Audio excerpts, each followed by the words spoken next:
They called them mosquito boats, small, loud, and made of wood.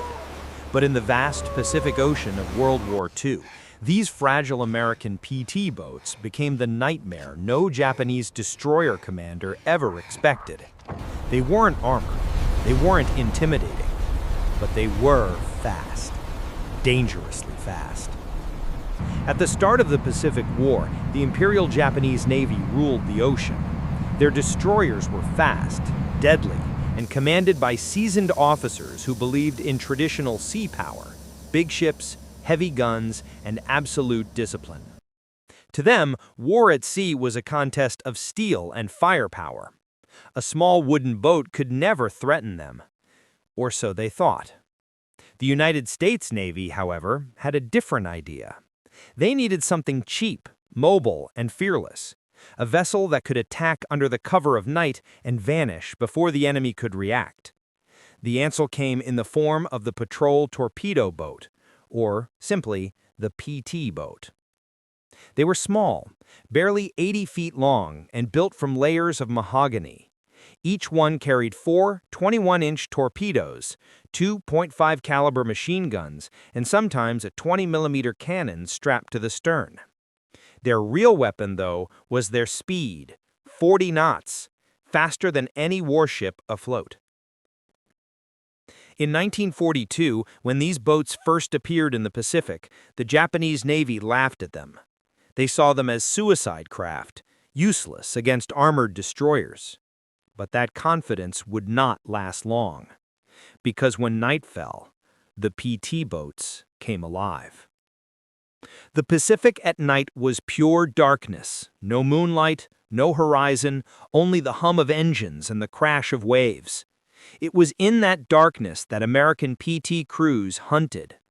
They worked in packs, 3 or 4 boats hiding near enemy shipping routes, waiting for radar contacts or radio intelligence. Their mission: intercept Japanese destroyers and transports running the infamous Tokyo Express, the supply runs that kept Japan's island forces alive. When radar screens flickered with movement, adrenaline surged. Destroyers, fast, huge, armed with guns that could level cities. And yet the PT boats would charge toward them, not away. Engines roaring, throttles wide open, 40 knots straight into the danger. To the Japanese lookouts, these boats appeared as tiny flashes of foam across the Black Sea. By the time they were spotted, it was too late. The Americans had already launched their torpedoes, 4 streaks of death slicing through the water. The destroyers fired back with everything they had: 5-inch shells, tracer rounds, flares lighting up the night. But the PTs were ghosts. They darted in unpredictable zigzags, slipping through the chaos like predators made of smoke and thunder. One Japanese officer wrote later, "We fired hundreds of shells, yet the sea seemed to swallow them whole. The enemy moved faster than we could believe." For the first time, destroyer captains realized they were being hunted by something smaller and smarter than themselves. The PT boat's secret wasn't just speed. It was unpredictability. Their commanders were free to improvise, unlike the rigid Japanese doctrine that demanded perfect formation and obedience. An American PT crew could make decisions in seconds, attack angles, retreat routes, or feints, while destroyer captains still waited for permission. The Japanese were trained to fight enemies they could see, not shadows darting across radar screens. Their massive guns were too slow to track such fast targets, and at close range, they couldn't even aim low enough. It was like trying to hit a mosquito with a cannon. By mid-1943, entire Japanese convoys were rerouting their schedules to avoid PT patrol zones. Supply missions shifted to earlier hours, and destroyer crews began to dread the sound of high-pitched engines echoing across the sea. Some even called it the devil's buzz. The Americans took advantage of this fear. They attacked barges, troop transports, and even destroyers caught off guard. Each strike caused confusion far beyond its physical damage, because every explosion whispered the same terrifying truth: if a wooden boat can do this, what else can? Even when PT boats were lost, the damage to Japanese morale was immense. Crews began firing at shadows, wasting ammunition on phantoms that weren't there. The night no longer belonged to them. It belonged to the Americans.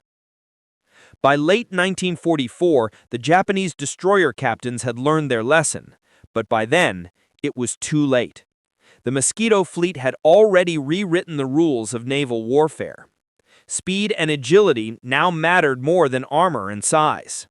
The PT boats couldn't win the war alone, but they forced the Japanese Navy to fight differently, slower, more cautious, always watching the dark horizon. They exposed the weakness in Japan's confidence, their belief that power alone decided victory.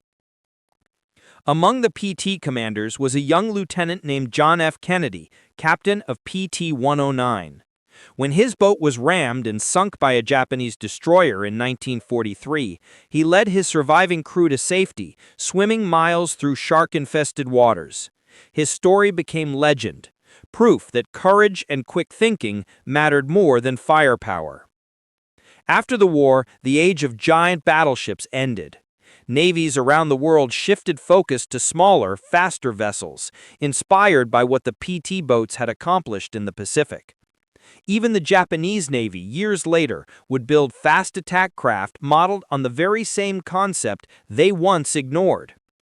In the end, the destroyers never expected to face enemies that fought like ghosts, hitting hard, then vanishing into the dark. They underestimated speed, imagination, and the will to survive. Because sometimes it's not the biggest ship that rules the ocean. It's the one that dares to move faster than fear itself.